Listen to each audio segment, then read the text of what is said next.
on now. You can't even do this. Look. Well, Steve, thank you for coming on, the Riding and Smoking podcast. We appreciate it. I don't know if you want to introduce yourself to the peers, the people watching, tell them who you are, what you're about. Sure. Yeah. My name's Steve DeAngelo, and I'm all about cannabis. I was called to the service of this plant when I was 13 years old. My primary activity is just to make it legal and spread cannabis all around the world as much as I can. So I've done that in just about every way that you can in the underground legacy market and the licensed market and several continents around the world. So really, the greatest blessing in my life was being called to this service at a young age. I always knew what it was that I was supposed to do. So, what do we got going on right now in at SF State right now? What do we got going on in the campus? Well, it's really exciting, right? My friend Christopher here has organized a cannabis curriculum, and we actually see the truth about cannabis being taught to students at a real university. And that's just like a huge leap forward. When I was growing up, I had to, well, I was very young, right? And the schools that I were in, all they would do is condemn you for cannabis. They, fed us all this garbage propaganda. So I would skip school when I was in junior high school or high school, hitchhike out to the University of Maryland and sneak into the library there because I wasn't a student. I wasn't old enough to be a student, but I looked old enough, I guess. So I'd slip in, and I had to dig really, really deep to find accurate information about cannabis because at that point, by then, almost everything was propaganda.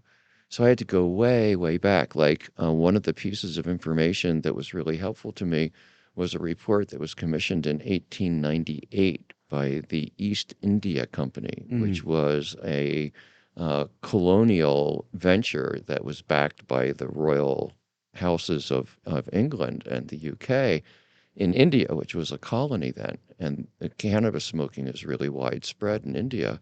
And the British wanted to get a handle on it. And so they pulled together this commission of like healers and Ayurvedic practitioners and doctors and military officers, like a broad spectrum of people. And they took a really serious look at cannabis. And the main question was for the British was, should we make this illegal? Should we try and make it illegal? Because at that time, cannabis was totally legal in India. And the report came back and said, no, you shouldn't make it illegal. There's no reason to make it illegal. It's not doing any harm to anybody. And to the contrary, it's providing a lot of good to a lot of people. And plus, there's a spiritual dimension to people's cannabis use. And you would be enraging a lot of very serious holy men and people who follow those holy men if you banned cannabis. And so the English decided not to touch it. They weren't going to make cannabis illegal. I went back and found a commission called the LaGuardia Commission. That was a commission issued a report in 1944. It was a commission that was called together by Mayor Fiorello LaGuardia of New York. And at that time, there was this really evil character named Harry Anslinger, who was the guy that made cannabis illegal at the federal level in 1937. And Anslinger was this vicious racist who liked to tell ridiculous stories. And one of the ways that he had convinced the federal government to make cannabis illegal was by saying that cannabis was being sold to children at schoolyards all over the country, especially in New York City. Excuse me. So Mayor Fiorello LaGuardia, he's mayor of New York, right? And he's, here Anslinger's throwing all this shade on him. School children are, being sold weed in schoolyards. And LaGuardia knew that that wasn't true. So he did the same thing that the East India Commission did. He called together a commission of experts. They were serious people. There were cops, there were prosecutors, there were scientists, there were doctors, there were psychologists. And they came back with the same conclusion that every other objective report about cannabis, every other objective commission about cannabis has come back with. It's a good substance, not a bad substance. It brings benefits to people. It has medical properties that are very valuable, and it should not be made illegal. So, over and over again, there was another report that I dug up that was done by the U.S. Army in 1921. in the Panama Canal Zone, because in the Panama Canal Zone, there was a lot of weed smoking going on. And the soldiers, the U.S. soldiers who were stationed down there, because the United States stole a chunk of Panama, um, were smoking weed. And the army was like, geez, is this something that we need to be worried about, that we need to do something about it? And again, they did the whole thing. They took a serious look at it. But this time they actually conducted experiments where they had soldiers come in, they had the soldiers smoke weed, they conducted a battery of psychological and physical tests on them. And again, and this is not a harmful substance, it's not an addictive substance, it's not a substance that we need to worry about. Don't worry about it. So over and over again, as I was digging through these old reports, the information that I was finding directly contradicted everything that was being told to me in the schools, everything that the government was saying, all the Interesting. propaganda in the newspapers. So that was the beginning, right? I didn't like being lied to. Finding that hypocrisy, why it's happening. Mm. And that's what sparked the research. That's what sparked the whole journey. Yeah, well, look, one of the worst things that you can do to a young person is lie to them, right? For older people to lie to younger people is like, for me, a grave, grave sin. If you're too embarrassed to answer the question, you don't know the answer or something, just tell the young person you don't know, right? And this was a case where it wasn't that they were well intentioned and they were lying about it. There was all of this evidence, right? So why did I, as a 14 or 15-year-old young person, have to do all of this work to counteract the lies that were being told to me by the people who were supposed to be educating me? It's just ridiculous. And it made me really, really angry. And that anger, it still burns in me. You can probably hear it in my voice right now. And that's motivated me for all of these years, and it will continue to motivate me until this plant has a respectable and honored place in every society on the planet.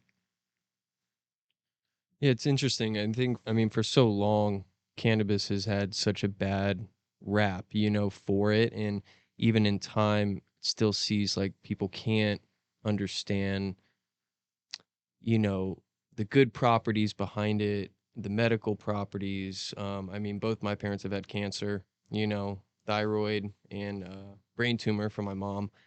And cannabis, I mean, it's crazy to the point, and same on the discussion of mushrooms as well. Like they have outstanding properties that just help with inflammation and help with your WCB, or your WBC, yeah, your white blood cell count, and just especially with pain. And I mean, it's just an amazing substance that needs to be pushed more to be accepted. And people still sometimes look at you. It's like, oh, you're smoking weed? It's like, man, what are we still living, back in the day? What's Hmm. going on here? It's trippy. It's trippy when I tell someone, because I smoke a lot. I'm a heavy smoker.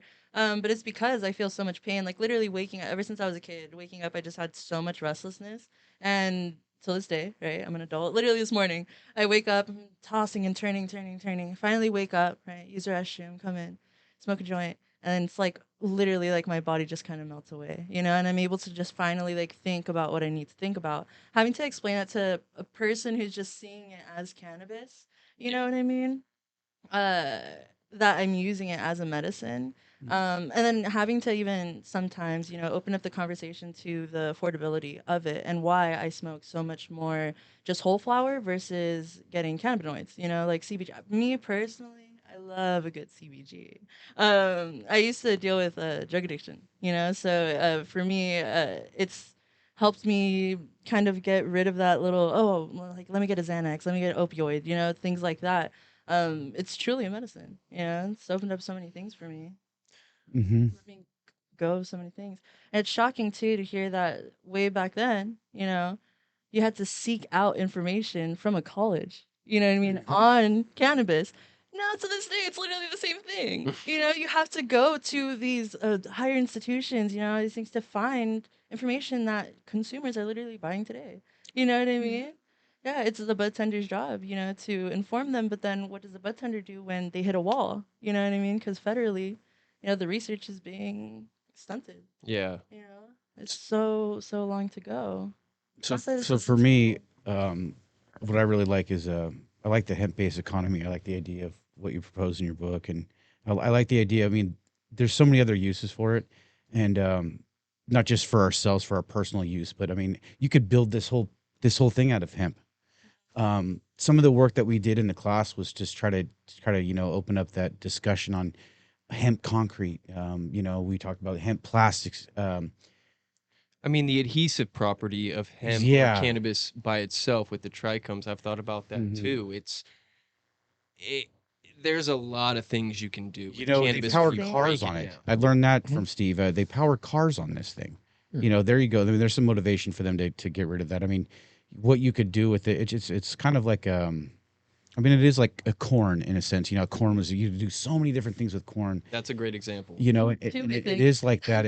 I mean, it's just a shame to see that people when they hear it, they think of smoking and getting high, and not that that's a problem. It's just that I like to see the plant. I like to see the plant go into the next step and being something the science that goes behind it, the research that goes behind it, and that's kind of like the pointing putting it here is that we get some brains on this thing. We get some things we could really take this plant to the next level and find out stuff that we don't even know that exists in that plant.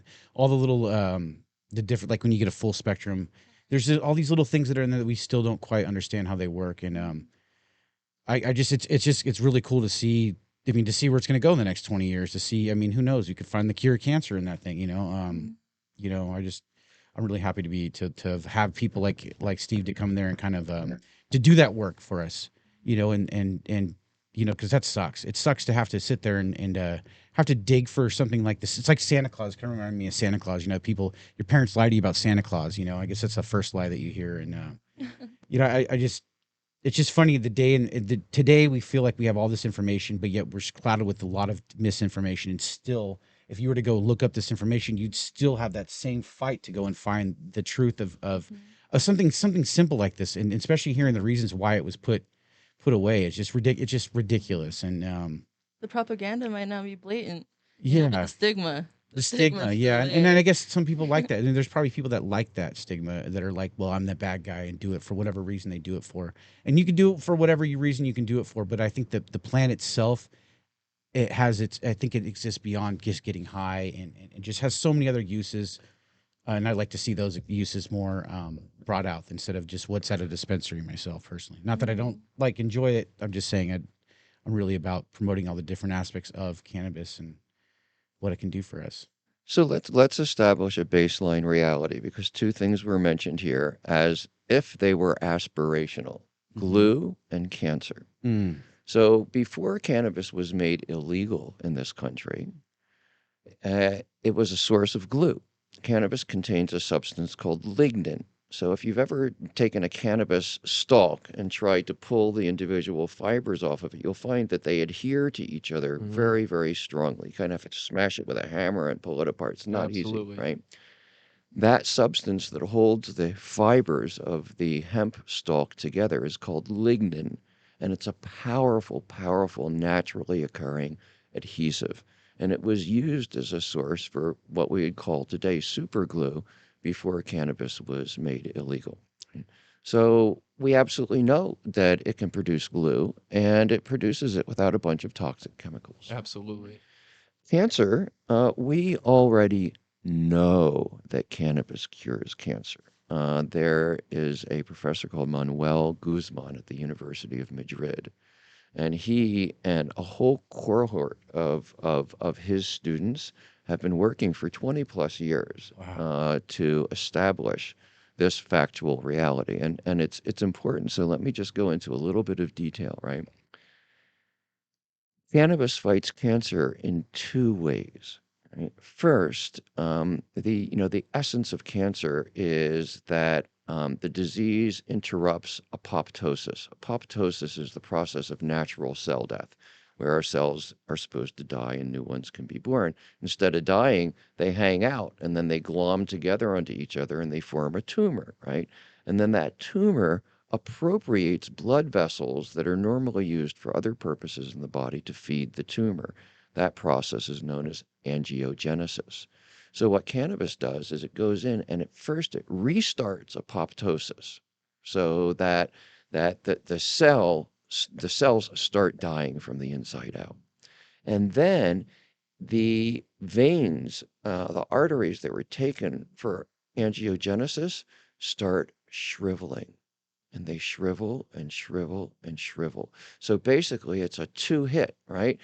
Cannabis explodes the cancer tumor from the inside and then cuts off the flow of blood to it. And so it dies, right? And I mean, I had patients coming into me at Harborside Health Center whose doctors had told them that they were going to die, prepare to die.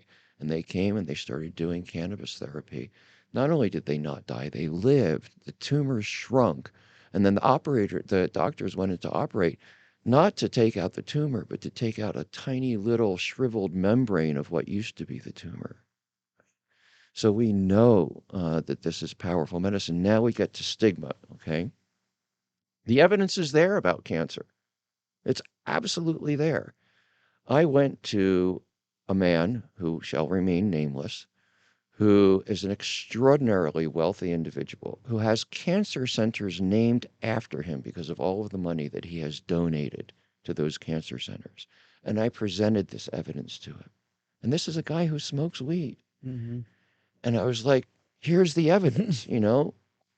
Now, and he's like, I can see that this is true, Steve. And I'm like, okay, what are you going to do with it? Right. So, I mean, like, you know, and he's like, Steve, I can't touch this. And I'm like, what do you mean you can't touch it? You are so-and-so who can do anything. You're God, right? I can't do it, Steve, because I have a reputation to maintain with all of the doctors and the cannabis researchers and the institutions that I work with. And I'll lose all of my credibility with them if I take this information to them. Now, that is the power of stigma. The power of stigma means that thousands of people are going to die of cancer who could be saved. I mean, needless to say, I never talked to that person again. Wow. There's so many bigger things at hand when it comes to I was literally talking about it with another student, Jennifer, who's outside. She hasn't worked in the industry, but sometimes talks a little bit here and there.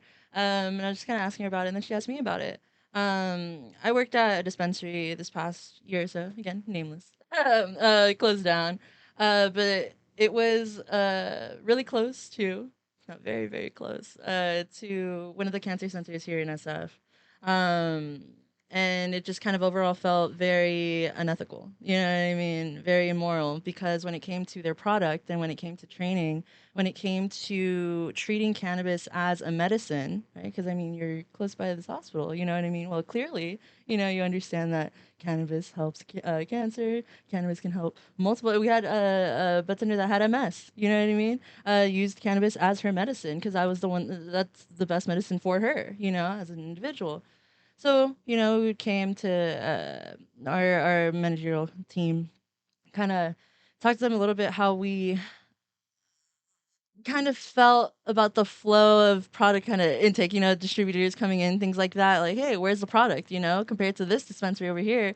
We have nothing, Yeah, sure, we have some Pop and Barkley, right? But where's everything else? Where's all the options, in medicine? Yeah, sure, we had an RSO and RSO. What about the others? It was it was obviously, this was last year, right? So it was already when cannabis became an industry, but that stigma still rings true even in the industry, because a lot of the people who are making these businesses, are coming from a different sort of community. It's not necessarily cannabis, it's corporate. You know what I mean? It's business, and what's the stigma going to be helping? It's going to be helping money. You know what I mean? It's completely, not completely, but a lot of businesses now, or at least there's cannabis business that are starting now. I'm noticing that a lot. It's kind of moving away from the medicine and just kind of becoming a product, Well, we have a Kinda. tragic situation in California where the Currently. cannabis industry has been colonized by corporations. Very. Oh boy, yeah, I was telling her, at one point, around like 2017, 2018, You know, some dispensaries be coming up and it's almost like, oh, it's an Apple store. You know what I mean? You're no longer at a dispensary. You know what I mean? Let me go to the little iPads, you know? Let me not even look or smell the weed or even talk to a butt tender or anyone at the store. You know what I mean? Or, yeah, sure, they'll be around to see if you're stealing. You know what I mean? But they're maybe not even going to ask you what you're looking for. They're just going to assume, oh, okay, this person wants to get high. You know, what can I do to sell them the highest marked product? You know what I mean? Even if that eighth isn't the best eighth possible on the shelf, you know what I mean? Oh, okay, well, that's what we have. You know, it's like, where did that go? You know what I mean? I mean, Medicine, the past, I it's miss hidden. I miss the Prop 215 days, to be Mm. honest with you. I mean, it was so magical going into there. It wasn't about the packaging or the label or the brand.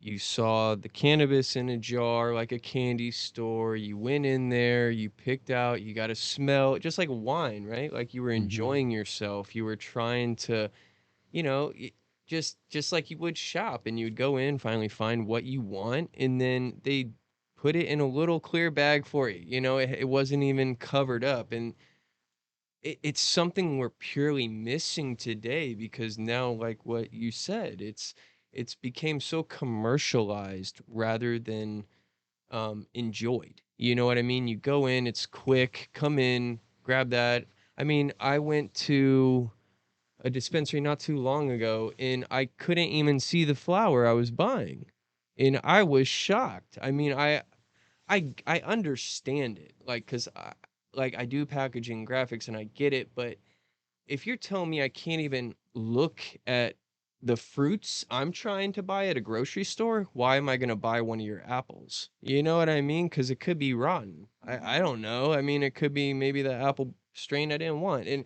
so it is an interesting time, right? I miss the 215 days. It was such a beautiful era.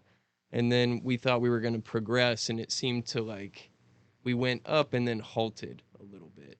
You know, with Thailand at least decriminalizing, and we're still stuck in Schedule 1 for I don't know how long it seems, right? But so it's an interesting topic, right? Like, cannabis is such a beautiful tool in, put on this earth for so many things that could help and benefit not only people but the world as we know it,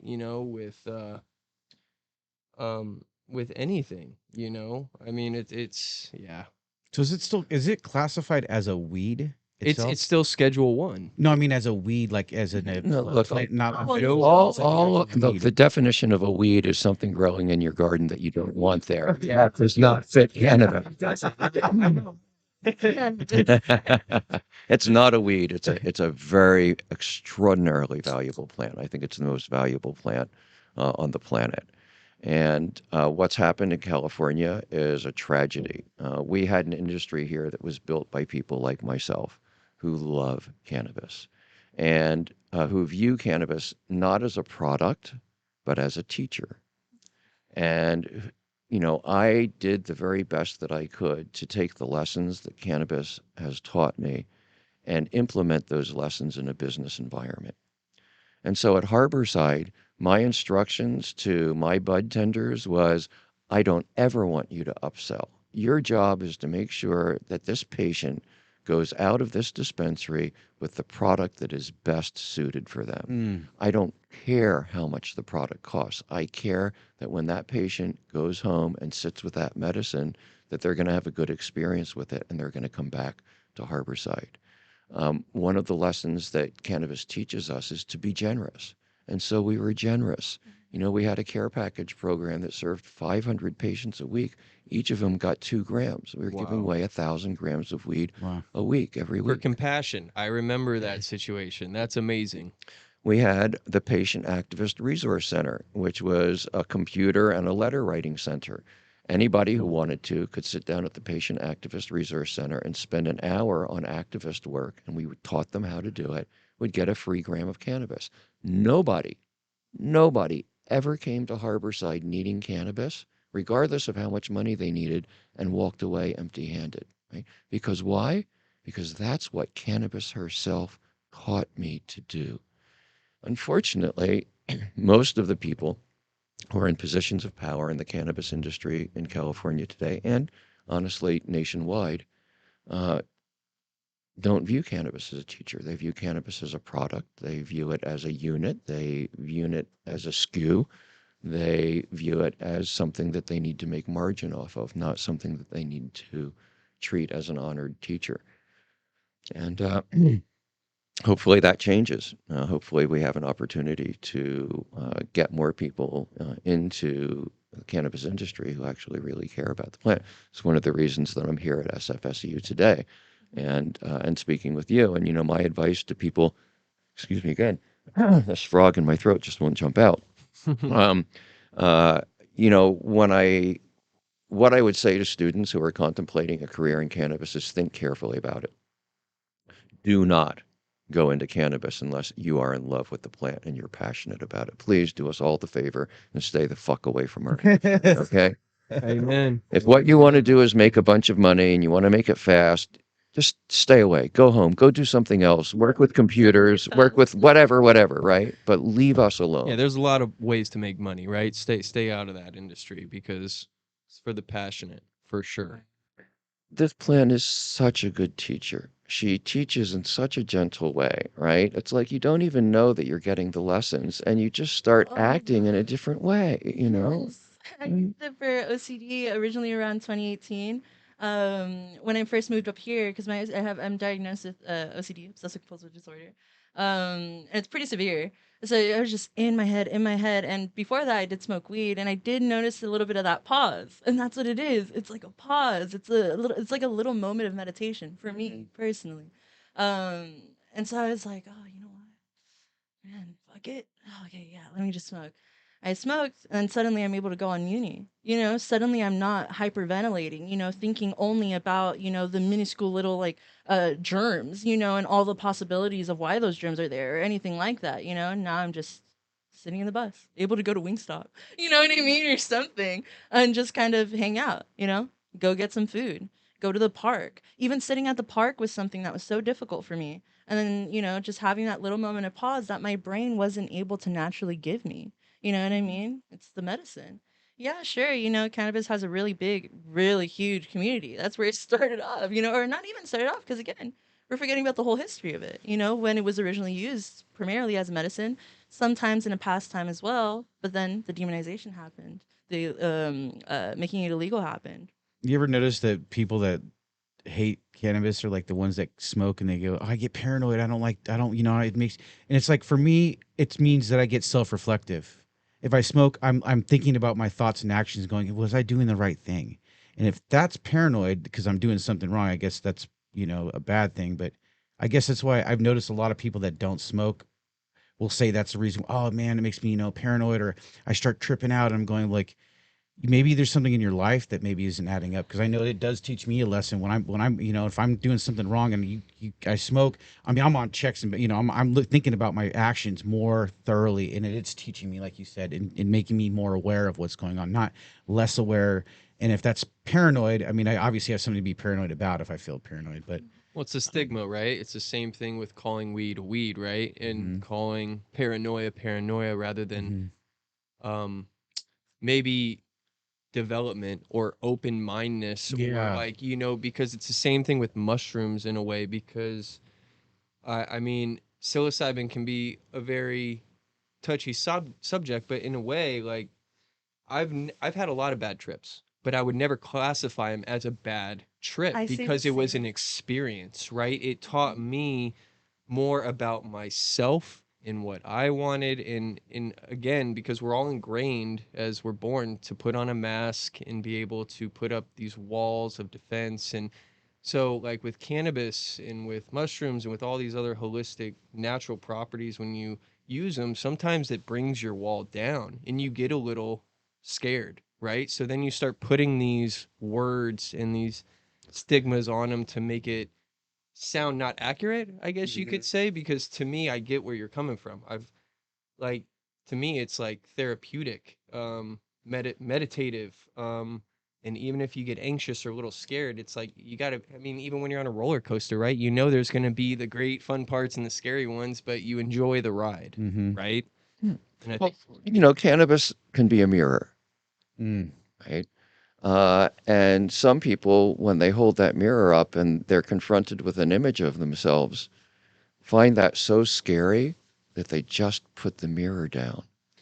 Other people Interesting. take a look at that image in the mirror, and if a hair's out of place, if they need to wash up, if there's a spot that's not quite right, then they go in and they do that work I love and that. they make it right and they keep on going back to the mirror.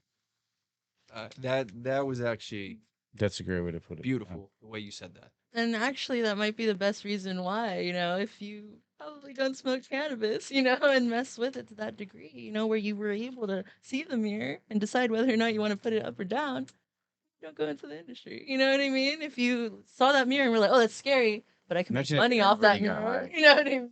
Imagine if you got the whole world high for one day all at the same time. Would the world be different? Would we have an epiphany or something?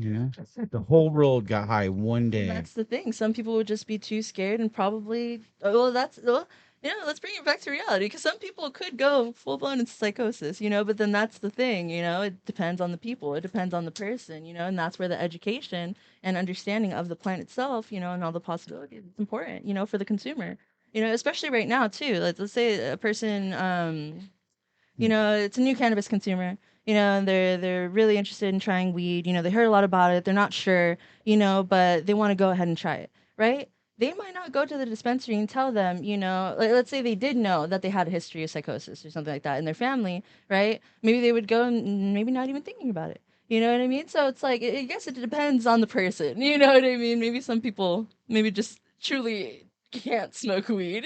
I always leave space for the people who can't smoke weed, actually, biologically. But I don't know, maybe there's something different, cannabinoid. I don't know. Let's talk about that for a minute, okay? Yeah. Because we hear these government studies talking about how people can have psychotic breaks from smoking cannabis. I've been smoking cannabis and turning people on to cannabis for 50 plus years. I've never seen somebody get a psychotic break from smoking cannabis. None of my friends who have been smoking cannabis and turning people on for 50 years have ever seen anybody get a psychotic break from smoking cannabis. It's not a reality in my world of cannabis. Yeah, true. So uh, I I'm not going to say that everybody in the world can or should smoke cannabis, but I will push back really vigorously on the idea that people have a psychotic break from smoking cannabis.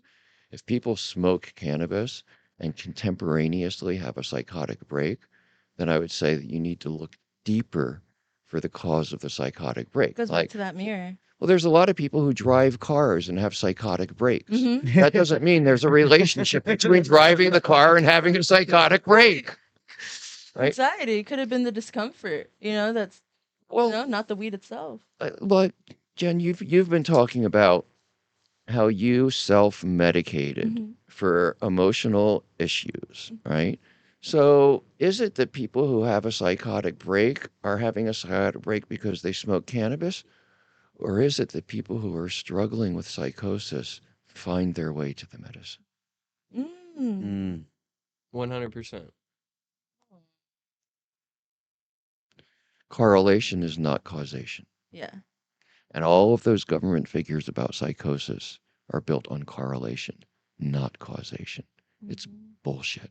That's why it always sounds weird once you start talking about it, because it's like something's not right here. Well, just like there's never been a death classified ever Ever. from cannabis, which they've always tried to have that stigma too. And from my understanding, you would have to smoke your whole body weight, and that was just a number that they threw out there anyway. And I don't even think that's true, but to me, like that's where I'm getting, right? You talk about these psychotic break, all these other things about people, using the plant, and it goes. I've been around it for so long. I've had so many friends use it, my parents, and it's just weird where you hear those stigmas from. You don't hear it from the actual users, Right. Mm. correct? You hear it from some people, like you said, who maybe had one time and it didn't go the way they wanted, or yeah, you know what I mean? And it's sad because then it gives it a terrible name for the people who actually use it as a community, and we know what the plant is capable of. Well, there is this thing that I call lingering stoner shame, right? And it's like I almost don't have to define it for people. All I have to do is name it and they know what I'm talking about, right? Yeah. So when you live in a society like ours, where so many of the sources, authoritative sources of information, have been lying about cannabis and telling us that it's going to make us crazy, it's going to make us lazy, it's going to make us immoral, it's a shortcut, it's escapism, all of these things. Um, when you live with that over a period of years and years and years, some of it, even when you know it's not true, sinks in. Mm-hmm. And so there's lots and lots of people who have had a great relationship with cannabis who are still carrying some guilt around it. And I'll tell you a little story that kind of highlights that. I had a patient come up to me at Harborside and he said, Steve, I need to talk to you about something. It's really troubling me. I was like, what's going on? And he said, well, it's my cannabis use, and I'm not sure I should be using it. I'm like, well, what's going on for you? He said, I'm a really religious guy. I go to church every day. Mm. And I found that when I take one hit, just one hit, not more than one hit, but when I take one hit of cannabis before I go to church, it really opens my heart to the spiritual experience. Mm-hmm. And so I've been doing that. But my pastor has started talking about how evil cannabis is. And so I'm sitting in the mass and I'm high on cannabis and the preacher is telling me how bad cannabis is. And I feel really bad. I don't know what to do. Should I stop smoking? What's going on? I was like, no, you shouldn't stop smoking because you're using cannabis in a way that human beings have used cannabis for thousands of years. The very first archaeological evidence that we have of human consumption of cannabis comes from a cave grave, 12,500 years old, of a shaman, of a spiritual practitioner who had a whole bunch of different spiritual tools with him and a bag of hash that he was buried with. So human beings have been using cannabis as a way towards spiritual connection forever. He was only doing what is completely natural.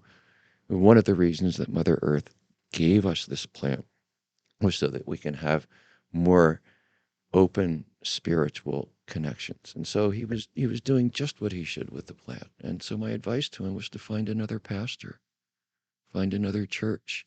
And that's my advice to anybody who hears something about cannabis that's not consistent with their own experience or the experience of other people you know who use cannabis. If somebody's telling you something that just doesn't make sense, it probably doesn't. Dig deeper, do your research, figure out what's really going on. Trust yourself. To thine own self be true. It's true. It's very true. That was great, Steve. Thank you so much, man. We appreciate you coming on. Um, I don't know if there's any other thoughts or anything you want to talk about more. Real quick though, when did you start Harborside? I started Harborside in 2006 when I Okay. received one of the first 6 commercial cannabis licenses that was ever issued in the United States. 1 out of 6, the first 6. Nice. Yeah. Good job. Yeah, it was really wonderful for me. After all that work, right? Oh, Yeah, all that work, all that being hunted, all those busts, all the property seizures, all the stuff that I had endured to, finally be given a license by the community that I lived in to dispense this medicine was, very profoundly validating for me. And so I tried the very best that I could with Harborside, like I said, to Mhm. to implement the lessons that the plant taught me. Now, boys and girls, the Harborside of today is not the Harborside of yesterday. It's like a zombie walking around that has no soul, and I wish somebody would shoot it Oh, and put it out of its man. misery. Okay, Oh, so that's tough. if you're thinking about buying weed now, my advice to you is find a friend. Go to a dispensary. That's can you shout out? I mean, you can if you know one. I mean, there's, you know, I'm with you on that because Like, no disrespect to any dispensaries out there. They're doing what they have to do. They have to be under metric. They have to be under legality. They have to follow the rules. They have to pay their taxes. In the end of the day, it's hard to have a competitive business when you're paying so much overhead, and then you also have to supply good cannabis. So you have to look at it from a commercial standpoint, consumerist, right? Like you got sale through rates. You got to see what makes the most sense. If it doesn't make sense, it doesn't make dollars, right? But from Steve's point, yes, if you are a chronic smoker and you know what you want, go call a friend, help out someone, that give them a little money in their pocket and find the quality you want. Because I will say one thing I miss more than anything, because I don't grow currently anymore. I've had too many properties. Now I'm not doing it. But the process, what we were talking about earlier, the passion, there was like, I can't even explain the feeling I would get from going to my room, starting them from, just a little baby clone or a seed or whatever you're trying to do. And in those 2.5, 3 months, you just watch them grow up, get into, they fill up into themselves, and then you get what you put into it, right? And that's when you can tell you're around good cannabis and good people, because if someone is willing to put that much energy into the plant, it shows the passion, right? So to me, yes, that's what I miss, and I feel like we've lost that a lot. There's not a lot of people who want to put that time and that passion back into the plant. They just want it to ring out pounds, quantity, lower numbers. It's not even about that. I used to grow stuff that I wanted to smoke, and then it translated to what people wanted to smoke, right? But yeah, man, the process, what that plant can do, it's just an amazing, amazing thing.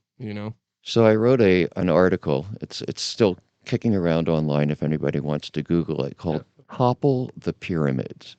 And in Topple the Pyramids, I called for a 5,000 square foot grow room limit on all licensed cannabis, right?